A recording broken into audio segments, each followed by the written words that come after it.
Alien Earth, Episode 3, titled Metamorphosis. Just aired. Both of us are fresh off watching it, so you're about to hear our raw, unfiltered, spoiler-filled reactions to the episode. This is a collaboration between two channels, and this time I'm going to let you introduce yourself first, Tony from Hack the Movies. Well, yes, I am Tony from Hack the Movies, and a big celebratory stream, by the way. We hit 69,000 subscribers today. Does that number hold some special significance for you?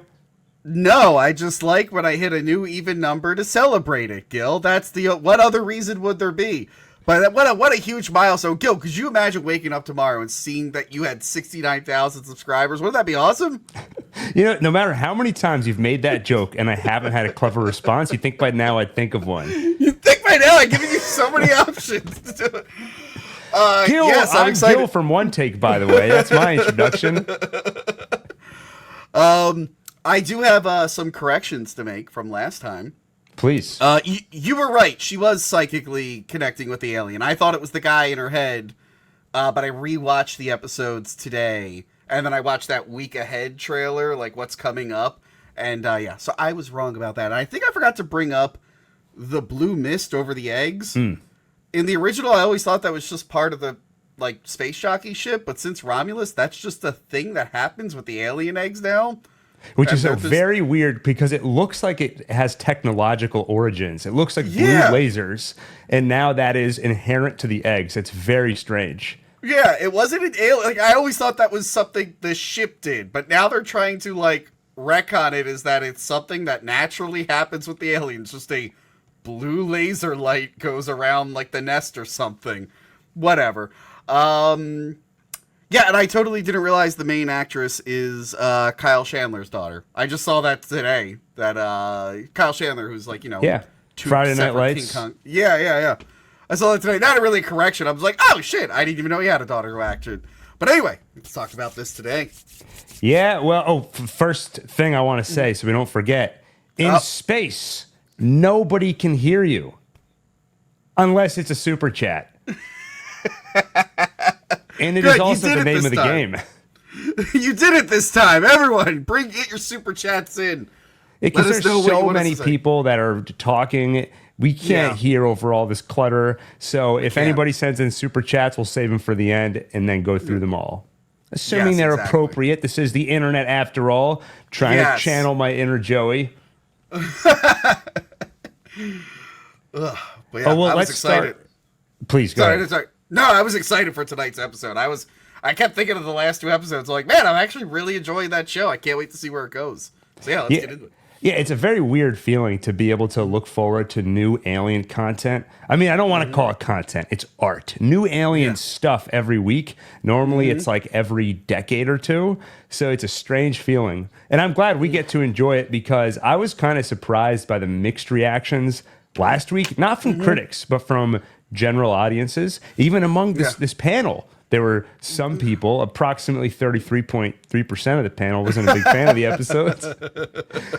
But okay, so you enjoyed last week. I enjoyed last week. You were excited for tonight. What did you think coming off that episode? I liked it. Again, this is really reminding me of the old comics, how they were like weird and had fun with the aliens. I like that they're experimenting on the aliens and figuring out ways how to incubate them without, you know, a bunch of chaos and whatnot. I'm really, really enjoying that aspect. And who is the cyborg who was in charge of the Wayland ship? Morrow. I forgot to write. Morrow, yes, Morrow. I'm really liking his character. I didn't really know what to think about him last time, but this episode, like, there's more to him, and I really want to see what happens with him. I really started to dig him. He started to feel more like a character now. So yeah. That's like a general theme for me in tonight's episode, because throughout the week I've been trying to reflect on. I felt like I don't like to be on the outside of an experience everybody else is having, and everyone's saying that show sucked. Who could it was an abomination. Really? And I saw so many people like it. I guess I tend to focus on the negative, or if I feel a certain way and someone else feels another way, that just becomes my sole focus. But I was trying to reflect on why people would feel that way, especially, Daniel, who I vaguely mentioned earlier, who was here last week. He should be here next week. He wasn't a huge fan. I think he saw the potential in the show, but I tried to think about what am I enjoying in the show. And I feel like, in the stew, you have characters, like how much do you care about them? You have the ideas the show is bringing up. What makes us human? You have the overall tone and the world building. And I do feel like if you go back to those first 2 episodes, the characters were a little bit lacking. I think in part because there were just so many of them. So you meet somebody who seems important, Joe Hermit, Wendy's brother. He's important to her. And we spend a little bit of time with him, but I'm like, I don't care about this guy at all. But I was enjoying everything else about the show. I was invested in the Wendy character. But then I feel like tonight's episode stepped up the characters and started to show us a lot of potential. Like Morrow, I think, got a lot more interesting. Yeah. So I was already enjoying it, and then I think tonight it stepped it up a little bit. I'm glad you mentioned, like, the whole too many characters. I feel like this has been a thing since Lost. Because, like, Lost had to, like, that first 2 episodes had to introduce everyone and give you, like, a little bit of each person. And then as the show went on and each episode was focused on just 1 or 2 people, it got like a little bit, it was easier to digest. Whereas at the first, it was just like, hey, here's everyone. That's what the first 2 the episode of Alien Earth was. It was like, and this person's got this thing going on, and then they got that thing, and there's this thing. I'm like, okay, I just want to focus on like 1 or 2, and you threw 15 at me. So yeah, I like that this one was mostly the cyborg kind of, now, the girl's kind of knocked out for most of it. So, the main character, if you will. Yeah, she's kind of knocked out. So some of the lesser characters we got to focus on, which was nice. Yeah, the Lost Boys. We started to spend a little more time with the other hybrids. So Wendy wasn't constantly stealing the show, which you could see some of the jealousy there, especially with, I think her name is Curly, who is saying how, is she your favorite? We'll come to that in a little bit, but I figured... We all just watched the episode and some weird stuff happened at the end of it. Maybe we just start there of like, what the heck just happened? So we can start with Kirsch, Timothy Oliphant's synthetic character. He pulls what I assume is the kind of embryo off of the facehugger, the thing that they put inside you that grows into a xenomorph, which from my memory, I don't think we've seen before, at least not in any of the movies. No. I don't know how to feel about it, because like, although this is a problem with everything since Alien versus Predator, because like that first few movies, I felt like it took a while. Like the facehugger was doing like a lot of stuff. It didn't feel like it just popped an embryo in you. Remember they do the X-ray on Ash, and there's like fluid going in. It's keeping them alive and everything. It seemed like a more complicated process, but then ever since Alien versus Predator, it's like it's on you for a second, just pops a little thing in there, and you're good. I'm like, oh, okay. But no, we've never actually seen like the pure embryo come out of the facehugger. We always just see whenever it mixes with whatever the host DNA is. We kind of skip that process. So this is the first time we're actually seeing that thing. Yeah, and it's interesting to see, and it speaks to something you brought up earlier, where it's... So the xenomorph, I feel like, in this show is not very scary, especially because when it's killing people, it's no one we care about. And... at least in this episode, it's under a microscope for a lot of the episode. They're pulling it apart. But I figure in a TV series, it's going to be hard to keep up. Like, this thing is scary every time it's on screen. So let's lean into the sci-fi of it and have fun poking and prodding at it. And then there are clearly things in the background. One thing Noah Hawley talked about is part of what made the first movie so scary is you don't know what this alien is. It starts as a face hugger, then it becomes another thing, a small alien, and then it becomes a bigger thing. And now we have all these other creatures in the background where we don't know what to expect. And I feel like some of the horror is going to come from that. Yeah. But one thing we haven't seen in these movies, because they're trying to lean into the horror, is you either join scientists at the tail end of everything's about to go wrong, the xenomorphs are going to escape, or that's just happened. But here, they're actually being smart to an extent, where you only let synthetics in that room because it's not going to try to impregnate a synthetic. And so now we're actually getting to see some of that pulling the xenomorph apart, pulling an embryo off the facehugger, and then putting it into a vat with what I believe is Joe Hermit's lungs, which I guess... Yeah, they remove one of his lungs and they put it in there. Yeah, so I guess now they're going to be able to watch what it actually does when it goes into a person's chest. This is kind of the stuff that I wanted to see in Alien Resurrection, and they skipped over.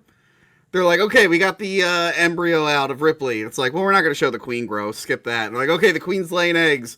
And we face hug some guys. It's like, oh, we're not going to show like any of the other stuff. It's like, hey, that's kind of cool how you set that all up. We're only seeing glimpses of it. So I kind of like this. I like that they're trying to keep it super contained. Right. Like putting the lung in a box. Yeah, and in like Alien Resurrection, where something like 1,000 years or maybe more than that into the future. It was 200 to 400 years after Alien 3. I forget. It's one of those two. I forget which one, though. Okay, this is embarrassing. Mr. Timeline. And I don't even know when it took place. But they're that far into the future, and you have these aliens that you know have acid for blood, and you haven't found some material in this distant future that can contain them. So it is refreshing to see this take, especially if you're going to lean more into the sci-fi of it all. You're right. Alien Resurrection, they should have known better. There were so many reports of it. They should have known to have some kind of acid proofing. These guys, you would let them go because they don't know what the alien is. Right. Yeah. But at the same time, another reveal, something you pieced together by rewatching the last couple of episodes and watching the teaser, but then they really make it very clear in this episode. But when the eggs are opening, you see it's clearly affecting Wendy. Yeah. It seems to be painful for her. It knocks her out. So my theory last week is that we've heard mention of sort of a hive mind between the xenomorphs. And so maybe there's something that allows her to pick up on that frequency. No. But it's weird because it seems like she's the only one of the hybrids being affected that way. So I don't know if you have any ideas on that. Well, yeah, they showed in the last two that she was able to like psychically like communicate with their like computer system and stuff. What do they call it in comic books? I think they call it technopathy, where you can communicate with machines and technology. That's technically what Mr. Terrific has, I think, in the comics. I don't think they touched on it in the movie. So I think she might have something like that. Yeah, so where she's she could psychically communicate with technology. And the aliens are biomechanical, so you could imagine them as like machines to a point. So maybe that's why she's able to psychically get into there. So yeah, and we do know that the aliens do have some psychic ability. We see them communicating with each other telepathically, and they mentioned in Alien Resurrection that they have like inherited memories. Right. Like the memories get passed down and stuff. So yeah, so I think that's what it is. Whatever ability she has for whatever reason can like tune into their frequency. Why she has it, I don't know. Yeah, and I have a feeling that maybe I forget his last name, Boy Genius. I feel like he might know because they can tell that Wendy is his favorite, and he says it's because she's the first one he built. But I wonder if there's more to it than that he knows she's special in some way. Maybe we'll find out there was some corporate espionage, some technology stolen from Yutani. Maybe they've already gathered some xenomorph specimen and they have some technology that he could have stolen. Something along those lines. Yeah. But speaking of xenomorph intelligence, I think one thing that bugged people, and at least at first rubbed me the wrong way in the last couple of episodes, was the way the xenomorph really seemed to take it easy on Joe. We see him destroy people, eviscerate people in a split second, but with Joe, it'll pick him up, it'll toss him around, it'll look at him curiously. This episode, we see that he uses Joe as bait. Wendy runs to go rescue him, and Joe's like, it's a trap, it's a trap. Well, I don't know if it was really. I think it was just trying to cocoon him for potential, like, to be a host. But Joe doesn't know that, so I can see why he would think it was a trap. I don't know if it was legit a trap. Gotcha. Yeah, the only I think, unless I'm reading too much into the fact that she's able to like read their frequencies or whatever, I wonder if it was able to detect that too. So it's trying to find a way to bring Wendy in. And, you know, you never know how much intelligence to afford these creatures. You know, part of the fun is you're not really sure. Like in Aliens, the queen takes the elevator up. And it's like, okay, that's interesting that she was smart enough to piece that together. But, I mean, there's definitely an instance where it peeks its head in. It's looking at Wendy. It's looking at Joe. It doesn't just kill them right away. And, okay, it could just be because it wants to use him as a cocoon. But I kept going back to why him? There were so many other people. And at first it felt like plot armor, and then I'm wondering, do I afford them the trust of maybe there's more to it? I guess I'm open-minded to it. You're right. That last episode, I get why it would kill the military guys because there were too many of them. They were all armed. But yeah, the party goers, it could have just grabbed one of those assholes, really, right? To cocoon. I don't know why it just went to town on those guys, other than storytelling. They were annoying. It was cool. They were rich and stupid. Yeah, the aliens famously aren't picky about their hosts. It's not like Species, where Syl is like making sure she gets the right guy. The aliens, they don't care. They're like, "Are you breathing? Cool, you're a host." Having said that, if a xenomorph walked into this podcast, we all know who it would pick as the host. Me, right? Sure. Daniel's listening somewhere like, it's obviously me. I know it would be me.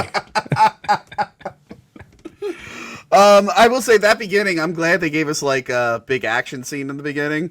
I think they're going to do that going forward. They're like, look, you're going to get at least one. They went hard on the last 2 episodes, but I think they're going to be like, you're going to get one cool alien scene in each episode to make it worth it. It's either going to be at the beginning or the end. This one just starts off with her, like, I love that she, like, comes in and grabs it by the tongue and shit. It's like, holding it. I do like that it's a man in the suit. I have heard people say that it looks too much like that. I'm like, like, I know people are saying they're showing the alien too much, but I think I said this last week. I'm like, if this is an action thing, then I want to see the alien. Like, this was an action scene. This wasn't a horror scene. Yeah. So I kind of want to see it being tossed around and shit. But yeah, I wasn't expecting them to kill that particular alien that quick. She like cut its freaking head off. That was awesome. Yeah, part of me was like, is this too easy to kill one of these things? But then at the same time, it did almost kill both of them. It effectively, it grievously injured Joe. And Wendy was, bleeding the white blood and everything. And she's also superhuman, so she's a little tougher than what it would normally fight, I think. Yeah, exactly. And there's that element of it seems to be holding back with them for some reason. So there was enough there that I could understand. And I also enjoyed when it grabbed the second mouth. I was like, that probably would be a way to corral it. And it does look like it would hurt. So that was fun. Yeah, it doesn't know what to do. It's like, ah! You ever see that...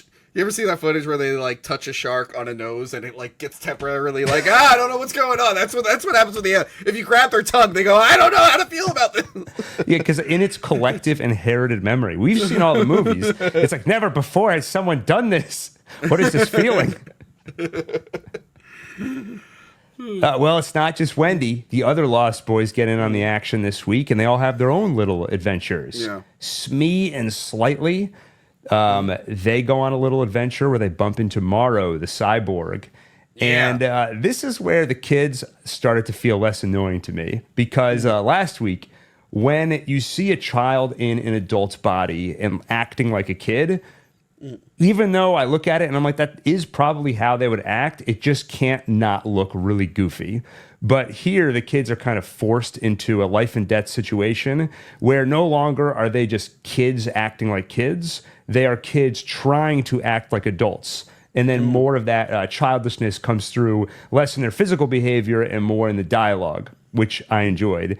And I actually found it pretty funny. Like Morrow looking at these adults and be like, what the hell is wrong with these guys? I like that he doesn't know what they are. Like, he's not aware of what they're doing. So he's just like, wait, you're synthetics. Why are you talking about parents? And he's kind of like, and I like that he's having this conversation while plugging in all the data into his head, like Johnny Mnemonic style. And I like that, like, so he's a cyborg, so he is human to a point. The aliens the facehugger was about to facehug him, so he must be human enough that it'll work. But I like that he's talking about how, like, he feels like guilt and everything for what he did, but it doesn't seem like he had a choice to do it. So I'm like, that's kind of terrifying. Like, that's what I found really intriguing. Yeah. Yeah, because he seemed, the first time we met him, he seemed pretty like cool as a cucumber while the lady's banging on the door, let me in. And he's just ignoring her. He didn't really seem that bothered by all of it. Yeah. So I actually joked about how somebody pointed out the xenomorph can detect fear. So at one point, it's kind of sniffing around the cyborg. And I was like, well, it didn't attack him because he wasn't very afraid. And Daniel was like, he looked pretty scared to me. And I was wondering, maybe as a cyborg, he can sort of shut down certain emotions. So even if internally he's feeling afraid, that is being subdued somehow, so the xenomorph can't detect it. But maybe something similar here when he's being asked to do something totally unethical, deprioritize the crew, let them all die so we can retain the specimens. Is he shutting down that part of himself that would feel guilty? And then later it comes back and he's like, what have I done? It's kind of hard to tell at this point, but that's, like I said, the theme of this episode for me was potential. I'm so much more intrigued by that character now. Yeah, yeah. And I like that we got out of the ship. I thought we were going to spend too much time in the ship. I'm glad we got out of there. And I was wrong. Another correction. I thought, like, the lab that they were at and the city were all the same island, but those are two separate locations. Although I am right, I don't think we're ever going to get off that island that they go back to. I think we're going to be at that island for the rest of the show, which I'm fine with because it's a tropical island. It's got to be plenty of locations we've never seen an alien before. So I'm okay with it. Yeah, I was watching this show with somebody who hadn't seen it yet, and when the crash happens and you're seeing all the destruction and everything, and he's like, is it just me or does this look like, this doesn't look that great? And I was like, well, the show has a high budget, but it is still a TV budget. It's still a TV show, so there's going to be some limitations. But I felt the same way. I was glad we got out of the ship and the building pretty fast and started to see some different environments, like when Morrow was walking around with all the canals and everything. Yeah. Yeah, I thought that was cool. Yeah. You mentioned him downloading all the data. I like how painful it looks. Like, I guess if you're processing all that data, it's like overheating the system. And he's just drenched in sweat while talking to these man that his children. Liquid? Is that his liquid cooling? Like him just sweating profusely? Like, why not just use the body's inbuilt cooling system? And I guess what he was doing there, it seemed like he was wiping all the data off the ship, all the Yutani data, and downloading it into himself. So Prodigy can't get their hands on it. And although they kind of did. They kind of did back up a lot of it before he got to it. Yeah, because they had all the files. Yeah. Right, like Kirsch was looking at the files about all the specimens and everything. I assume that's at some point he name drops xenomorph, which I think that's the first time they've said it on the show. Yes, I think he got that from the files. I don't think anyone said it until Timothy Olyphant, I think, read it, and then that's what he said it. Yeah, so he must have got it from Weyland-Yutani's files. And we see Morrow snuck a little patch onto Smee, I believe, or Slightly, I forget. Yeah. And so he'll be able to communicate with him later. We also see Morrow call Yutani, and he's like, I want to speak to Yutani. And like, you've been away for 65 years. That was my grandmother. You're speaking to the current Yutani, which was a good reminder. That I totally forgot the idea that he's been in hibernation or a cryo sleep. And so this all, I think, would be confusing for him either way, but it must be very confusing for him. Doesn't know what Prodigy is. Doesn't know you can download child brains into adult synthetic bodies. It caught me off guard. The conversation caught me off guard a little bit, and this is where it felt a little unpolished to me. He's been awake for a little bit now, so I feel like he's past that initial disoriented stage. Like, he knows he's in a world where everything's changed. Why would he think that he can call and speak to the same Yutani he spoke to 65 years ago?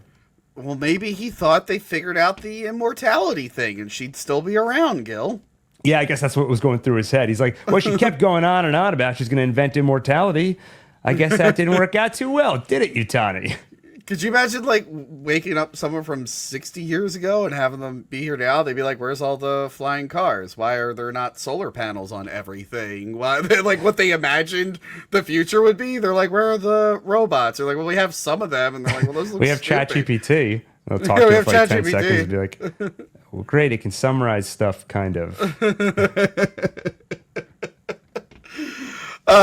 Yes, I don't know. Maybe he thought she'd still be kicking. I don't know. Yeah, it was just like, that was a little weird to me. And then the fact that they're at odds with each other, I almost wish the conversation was longer because it felt weird to me. Like, you both want the specimens. For some reason, it's Morrow just declares, it's my life's work. I lost my whole crew over this. Let's say he gets those specimens. He's not a scientist. Like, what's he going to do with them? And she wants the specimens, so why not work with him? The whole thing felt weird to me. I kind of put it in the same category as the xenomorph taking it easy on Joe, where I'm putting a little bit of trust in the showrunner, like, okay, and the writers, maybe there's more to this. I'm interested in this character. I'll kind of see where it goes. Yeah. Yeah, I'm wondering if he has like I said, I'm sure he has some kind of programming in his brain. Is this just like, well, that is my mission. I have to do that, and she can't like overwrite it for whatever reason. It's just built in. So maybe that's why he feels compelled to finish it. He's just programmed that way. He has to. That's an interesting idea. Like we've seen that with. I mean, I think that's to some extent what happened with David in. I know you hate when I bring these up, but Prometheus, Alien Covenant. Yeah. His programming kind of went awry, and he became solely obsessed with this one mission of creating the perfect life form. It would be interesting if that happened to somebody with a human brain, where it's like this intrusive thought of like, I must collect the specimens, but I don't want to collect the specimens. It'll be like Norman Osborn with the Green Goblin. Yeah, yeah. Well, we see them wheel all the stuff out of the ship into their lab. They don't cover up the alien? Don't they want that to be secret? You don't know who's looking at that. Put like a tarp over it and be like, don't show that. Yeah, I mean, in general, I've always felt weird in these movies and in this show with their attitude toward aliens, where it's all treated as like, yeah, it's an alien, whatever. Like I said, I don't know when is the first time we've discovered aliens. Does the public at large know about them? Or like you said, even if they do, I don't know if they should know about these particular aliens that you're trying to that's the thing. Turn into bioweapons. They're always trying to hide this specific alien. But no, in the alien universe, there are other aliens. And aliens, they mentioned that they've been on bug hunts before. Right. And Alien 3, I know they called it lice, but it was some kind of like native lice to that planet. And in the extended cut of Alien 3, he picks up the queen facehugger. And he's just like, hey, what's this? And he's not like bothered by it because there must be other life forms on that planet that look similar. So yeah, so there are other aliens in this universe. They're just kind of like animals, really. They're not all like, I'm a monster. It's a little amoeba or something. Yeah, and other than the engineers and predators, we haven't met any other intelligent life in this universe. Wait. The engineers and predators? Yeah. You mean Prometheus? I was like, wait, did I miss? I should have said space jockey, but, for everyone calls them engineers now. I lost that fight, Gil. I lost the space jockey fight, all right? Well, they're wheeling all this stuff into the lab. Yeah. This is where the tone of the show is really weird. Some like melancholy guitar music kicks in. Yeah. I do question going back to episode 1, where they so tried to capture the aesthetic of the 1970s Alien movie to the point where it's like essentially copied. They're even using a lot of the same music, or at least similar music, with like the horn motif. And the mix of that with this new tone that Noah Hawley is creating for this show, it felt kind of weird to me. In this episode, they've kind of moved away from all the classic stuff, and it feels like we're past that. They got it out of the way, to ease us into this new story. I was pretty good. Like, hey, let's ease you in with the stuff that you remember. Now let's try to do some cool new shit. Yeah, I have to like reflect back on it. And does that feel like he did it out of, well, the fans want to see it, it's kind of like I have to acknowledge it, so let me get it out of the way? Or is it clever? Because you could see it as like we're setting it into that reality and then we're branching off into something different. Yeah, no, I like it because that's how the first 3 movies start. Because the second movie opens up in the shuttle from the first one, and then we move into the new location, which is the space station, and then like all the new environments. And then 3 is the same way. We open up on the ship from the second one, and then we ease our way into a whole other new location. It's true, yeah, and different environments. So yeah, I think it's good to like. Well, start with I don't recall familiar. Like Metallica randomly kicking in an alien. Okay, well. They do sing songs actually, in some of the Alien movies, but not like modern. For some reason, they're singing way older songs in the Alien movies, which is odd. They almost sang Paint It Black in the work print version of Alien 3. The song the guy's singing before he gets stuck in the fan, it was originally Paint It Black, and then they changed it to that other, the year 2025 song. Gotcha. Yeah. Cool. Well, we get, so I mentioned Curly earlier, and this is where I see more potential too with the other Lost Boys. She's clearly jealous of Wendy. She's asking Kirsch, or not Kirsch, she's asking Boy Cavalier, that's his name, Boy Cavalier. Why is she your favorite? And he's like, well, she's the first one I made. And Curly's like, my dad used to throw out the first pancake. And she learned French last week. So this is kind of the first tangible example we're seeing of the intelligence he's given these kids. Yeah, so they're all varying degrees. So she's like real proactive with the intelligence. She's learning. She's eager to learn. Wants to do all this stuff. The boys, like, what is it, Sing and Smee? They're just kind of enjoying having bigger bodies and like pretending to be adults. They not really trying to change anything. Wendy's in her own thing, becoming like Neo from the Matrix or whatever. And then you have Redhead. What was the Redhead's name? Nibs, your favorite. Nibs, who always just looks like a deer in a headlight. She's just always just like. And I looked up that girl on Instagram, and that just is her face. She just always looks that confused.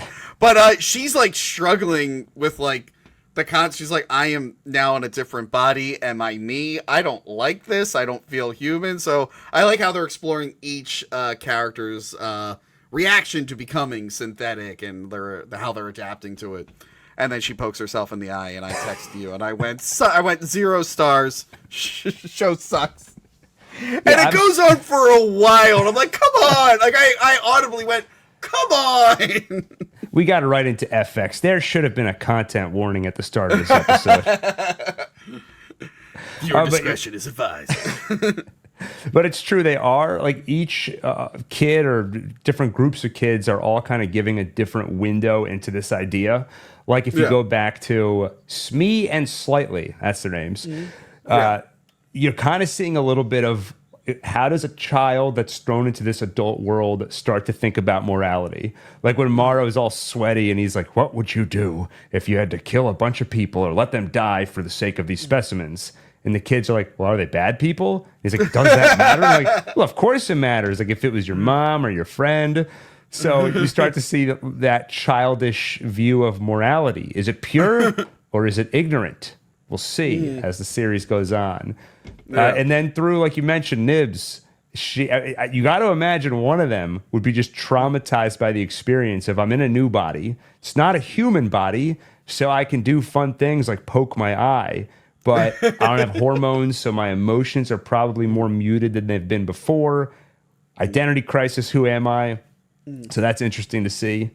And then going back to Curly, the fact that she was able to learn French so quickly, and like you mentioned, she seems to be the only one who's proactive with the intelligence. Yeah. And Wendy is just single-minded right now. She wanted to go save her brother, wanted to go reconnect with him. But what I find interesting is sort of the kind of the clash between intellectual and emotional intelligence. Like, yes, she can learn French, and she can say that she's doing it because she wants to change the world. She wants to be really smart, like Boy Cavalier. But at the same time, she kind of asks, that would make me your favorite, right? So is she actually intellectually curious, or is this all just motivated by the fact that he's kind of the father figure here? Yeah. Yeah, that's funny that he mentions he uses like child brains because they have imagination and whatnot. You know, they're not like jaded and everything. But I think they're like, is that going to be like sort of some kind of arrested development? Because they're not going through the hormonal changes that a child would to become an adult, and their brain chemistry might not change the way. Like, what do they say? Like, your brain's never really done cooking till you hit your 30s, really. Right. And they've stopped even earlier than that, and they're chemically monitoring the brain. So yeah, that's gonna be interesting to see. Like, what happens? Do you always hold on to that childlike mentality, even though you get all the intelligence? Yeah, that's a real interesting thing that I want to see them explore. Yeah, I'm like invested in them as characters now, and it just makes me think. I'm like, it's just that's the great thing with TV. You know, in the real world, experimenting on children and their brains, frowned upon. In the world of sci-fi, we can do it. So it's going to be fun to watch how they develop. And by the way, as I'm watching this, I was just like, this is cool. I'm like, why isn't this a Blade Runner show? At some point, all the android stuff, I'm like, keep in mind, Gil, do you remember why there's an android in the original Alien? Do you know? I don't even remember. Remind me. Well, no, it wasn't in the original script. It was a trend around that time. The writer Dan O'Bannon mentions it because the producers added it. Ronald Shusett and Dan O'Bannon, this was not their original script. Ronald loved the change. Dan O'Bannon hated it. But there was like a thing around the time that he called the Russian spy trope, where every movie had to have like a Russian spy or someone there to sabotage or something. And the producers, I think Walter Hill and Geiler, when they rewrote it, they added in this android guy who is secretly the bad. So it's funny that all this stuff we have right now is basically from a rewrite by a producer who just wanted to add some extra drama into the original Alien. It's not even from the original writers. And they've gone so hard onto the androids. I'm like, just do Blade Runner. Just do another Blade Runner show. Just don't make it boring like the last Ryan Gosling movie. I know everyone likes that movie. I don't.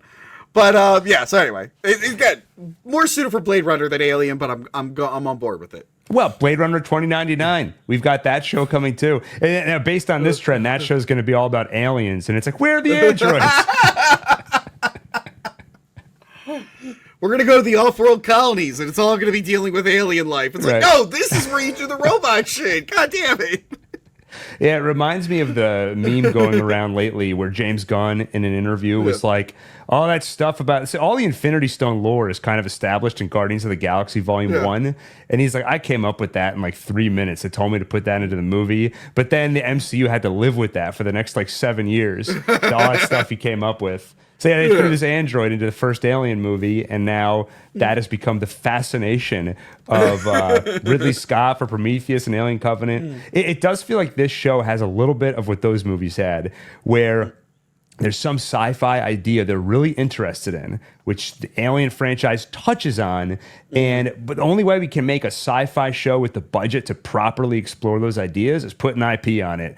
What do we got in the closet here? Alien, Fox says we can't make that show. Well, Disney bought them, and they really like money, so we get to do it. Yeah, I've gotten very good in the last few years of sort of like taking whatever movie or show I get just on its own terms and saying, okay, even if this doesn't live up to everything that previously came in this franchise, if it's a good story, I love a great sci-fi. I love robots. Yeah. So if we're going to do that in the world of Alien, that's fine with me. I'll take it. Yeah. All right. I think we've covered a lot of what happened in the episode. Anything else stand out to you we didn't talk about? I'm trying to think. Did we mention her poking her eye? I forget. We did. I thought we were gonna like see them, like they've already like gone all on board with the xenomorph. They're kind of like forgetting about all the other specimens. Like, oh yeah, and there's some of them on a jar over there. Let's look back at this. Like, they seem to only really like the alien, which I get it, it's the big IP, and eye octopus. They all seem really into eye octopus. All the other ones are like, yeah, blood sucking bugs. They're there. And the plant thing, I don't know how they got it off the wall. That thing looked like it was about to come to life at any moment. And then we don't even see them, like, pull it off the wall or anything. Right. I'm wondering, because I said earlier in the last episode, I grew up with the toy line where the aliens were face-hugging all different kinds of... that's the thing. Whenever you see, like, gorilla alien or scorpion alien, it wasn't a real gorilla or scorpion. It was, like, a space gorilla or scorpion. I wonder if we're going to see, like, the face-huggers face-hugging, like, that octopus thing or that plant thing and just making some weird-ass aliens. That would be really cool to see. That would be interesting. Yeah, I mean, we have seen them combined with other creatures, but typically animals we're familiar with. So it'd be really weird to see this, yeah. That's the thing. We've only ever seen it with a dog or ox, depending on what version you watch, and a predator once. And we didn't even really see it because it was Alien vs. Predator Requiem, and the whole movie was shot in the dark. So, like, I want to see that explored more because we haven't really seen it too much. Yeah, it is funny how... Boy Cavalier has kind of become specifically fascinated with the xenomorph. And if you're to ask, like, why? Part of it, I think, is just, it's clearly the coolest one. Yeah. Like, when he's talking about, he's like, we have a creature with acid blood. You can see the smile, like he's a 12-year-old kid that saw Alien and was like, it was so cool, it had acid blood. You can justify a lot of the behavior in this show with, like on the last stream, I talked about how, why are we sending a bunch of dumb kids in robot bodies to explore the ship? Why not send synthetics that you have full control over? And the answer is basically you've got an eccentric trillionaire or billionaire that will do things on a whim. And yeah, he wants to stress test these things. It's crazy to put these expensive prototypes out there, not to mention they have the minds of children, so their consciousness you're sort of putting in danger. You just reminded me, that scene where the lab guy is talking about how he, like, sucks and not realizing that he's in the room. Is that Dimitri Martin? Oh, I don't know. The actor? Hold on, I'm looking it up right. I have the cast list pulled up. I'm looking it up right now. I was looking at that guy and, like, comedian Dimitri Martin? Hold on. No, it's not. Okay, well, that guy just looks a lot like comedian Dimitri Martin. It was freaking me out. But I like that he was basically shitting on the boy for doing that. He's like, what were you going to say? What were you going to say? And I like that he goes, Crow is spy. Like, he knows what he was going to say. And then the girl shuts it down, so they stop fighting.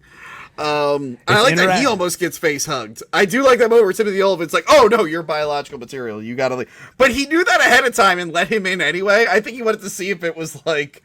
He was just testing it to see if it was accurate. He's like, oh, now that I know, let me get him out of here. I think to some extent, too, he would not have minded if that thing face-hugged Boy. But I was listening. They have an official Alien Earth podcast they do where they'll speak to Noah Hawley and other people involved in the show. And one of the ideas they toyed with is, you know, we've heard before, like Isaac Asimov's law of robotics and stuff like that. They haven't said explicitly what is the idea in this show, but there probably is programming in Kirsch that would say, like, you can't challenge the boss too harshly. You can't harm the boss. So I wonder if some part of him was like, I hope that thing grabs his face right now, but my programming says I gotta help him. You know, it's like RoboCop, where he can't arrest anyone from OCP. So he can't do anything to Dick Jones until he gets fired at the end. And as soon as he gets fired, he just shoots him. That's what Timothy Olyphant's when he's like, I can't do anything. But, you know, if I'm standing far enough away and the alien were to do it, I think I'll be in the clear.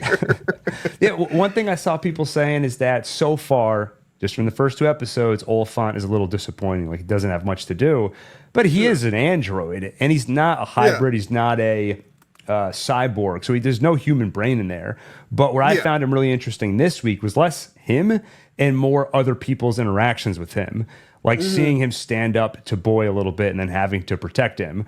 Or I just kind of love the idea earlier in the episode where you've got Morrow, Kirsch, and then a few of those kids in the room. So it's like you've got them all there. A cyborg, a synthetic, and a bunch of hybrids. And just seeing the different ways they interact with each other.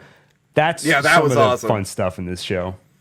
And I like that the aliens are just sitting in eggs, just going like, well, what are we supposed to do? What are we supposed to do? And it's just like, oh shit, wait, we got there's a human. There's kind of a human here. Let's get it.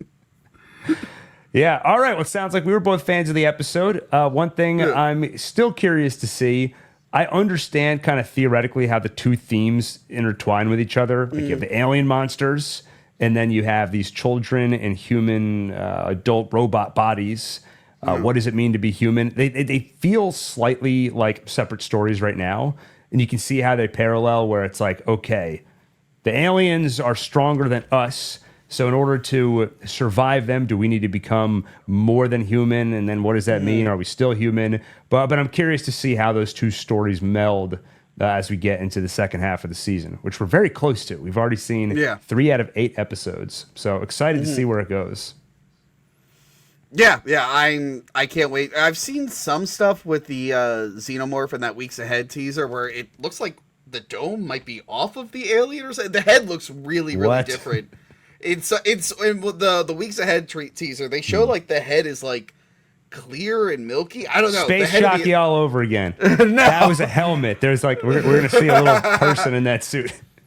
Well, originally, because you know how they have, like, they don't have the domes in the second movie. It's all, like, the rigid aliens. It's since been retconned that it's just, like, those are what the warrior aliens look like. They come out looking like that. But James Cameron, because he didn't want to have glass domes because they'd be cracking left and right, and he had to have, like, 12 aliens, he's like, well, it's been 2 weeks since they all hatch. Maybe the dome just falls off after a certain point. So I wonder if we're going to see that at some point. Like, does it just shed the dome eventually? But I don't think so. It is so funny, like going back to what you said earlier about production decisions that get made behind the scenes, and then they just have to become part of the mythology for literally decades. Well, here's an idea. Since Romulus decided to add in that element of the cocoon, which I guess is to show like how it blends in with the background, and how it grows in like 5 minutes from like a little baby xenomorph to a big one. Yeah, but before you just assumed it shed it. Right. The only thing I can see what the cocoon does is how it makes it blend in with the environment. Are they going to do the cocoon or are they going to skip over it? Is the cocoon a weird thing that was added with Romulus experimenting? Because remember they were like pulling DNA from the alien and growing them without even eggs or anything. So I want to see what the stages are going to be for this one, because we haven't seen it yet. We just know a facehugger got out and an alien got out. We don't know if they've added or eliminated anything since then. And are we going to get a queen? Where do those eggs? Where do you think the eggs came from? Do you think it came from the derelict ship? I don't think it can. No, I don't think so. They say a distant moon. I assume it was a different moon. Yeah, because no, it can't be the original ship because they don't know where it is. That's why it's such a big deal when Ripley comes out and what's her face? Burke sends people to the location. They never knew. I think they knew something was there. They just didn't know where exactly. Right. So yeah, now I want to know where these eggs came from. Was there a queen, or was it just another ship hauling it? Well, I don't know if they're going to do that. Like I said last week, Noah Hawley sometimes thinks this show takes place after Aliens. So, or is it? Oh yeah, okay. If it's after Aliens, did that nuclear blast in Aliens actually destroy the ship? Was it far after enough away? Alien? After Alien. Was okay, pretty never mind. That it was before, or he possibly said concurrent. I was going to say it doesn't look like Aliens yet. So okay, then it can't be the derelict ship. It has to be. Is it David's ship from Covenant? Oh God. Do you think they found him? His little like it looks like the thing you went out a gumball machine, the like little face hugger eggs that he vomited up. I hope it is that ship. I just want to see all the naysayers. You see, that's you never know which way I'm going to go, because 10 years ago I was all on board. That movie sucked. But now that everyone's saying it, I'm like, I wanted to shove it in everyone's face. You're just such a contrarian, all right? It turns into this mind game where I'm a contrarian. But then as soon as someone contrarians me, then I want to like re-contrarian against them. Yeah. It gets very confusing. So yeah, we're excited for next week's episode. Gil, I don't like people who just really like alien movies that are hated by a lot of people, as I say that in front of my Alien 3 shrine wall. Anyway, yes, I'm excited for next week too. I want to see what happens when it hatches. What we saw in the teaser, it just immediately breaks out of the glass case. the protective glass case, the chest person just shoots right through. Oh wait, the one with the lungs in it? Yeah. Oh, that was in the teaser. Well, there you go. I was excited to see the whole development process, like behind glass. I thought that was going to be interesting. No, they showed the teaser. It just shoots out of the lung and immediately shoots out, like scares the girl. And I'm like, oh, there it is. Well, maybe this is like Predators or Predators, where in the trailer you see like a million red dots appear on that guy, and then you see the movie and it was just one. So maybe this is like that. They're lying to us. Yeah. Or maybe it's like Alien vs. Predator Requiem, where it was color corrected properly, the trailer, and you could see things, and then you saw the movie and you couldn't see anything. Maybe it's like that. Could be like that. I do have one note I wanted to end on, an apology. Last week, everybody, including us, Tony, you can get in on this if you want, we gave Daniel such a hard time because he complained about the typeface at the start of the first episode. I rewatched it, and I suddenly saw what he was talking about. Yes, it's the same font that was used back in the 70s movie, so it makes sense. Here's the difference.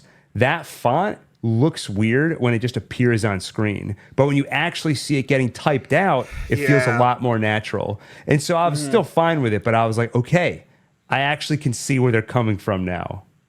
Yeah, okay. I don't know. I still think it's an overreaction. You don't want to get in on the apology. That's okay. Yeah. Yeah, I'm interested. When he comes back, he's going to have to tell us what he thought of this one. As someone's saying in the chat, but I won't read it because it wasn't a super chat. Look, I'm not saying you guys have to super chat, but I saw Rob K in there, and he's on my bad side right now. We had a custody over Rob K dispute, me and Kaylee, and he seems to have... He's left a super chat saying he sided with Kaylee. I think he should leave a super chat and apologize to me. But someone's saying in there that Adam really didn't like the show. He was in our chat last week. I didn't get to watch his. Have you watched his videos yet? I haven't watched it yet. I did see the thumbnail though, where he's like, I could tell he's not a fan. I love when Adam actually he's like, do you really like this? And I have to be like, I can see how someone wouldn't like it. Like, I'm not gonna fight you on this. I can see how someone wouldn't. I personally do, but I have a weird. I'm weird with aliens, so. Yeah, we'll see. That's the tailspin I was in for the last week. Like, people I like and respect don't like it, so I was just trying to see where they're coming from. Yeah. And now I see it's because I didn't type the text at the beginning. Okay, anyway. Last piece of housekeeping. I promised everybody I'd be able to report back on the taste of the new Reese's Oreos collaboration. It turns out it only went up for pre-sale yesterday. It's not going to actually ship, and it won't be available in stores until September. So we'll probably save that for the grand finale stream for the season. So stay tuned for that. Well, I also feel let down. I watched that new Friday the 13th short film. Did you see that? The first official Friday the 13th? I didn't watch the short film, but I watched your video about it. Yeah, and I was just like, everyone was talking bad about it because it's an Angry Orchard advertisement. Like, it's a very blatant one.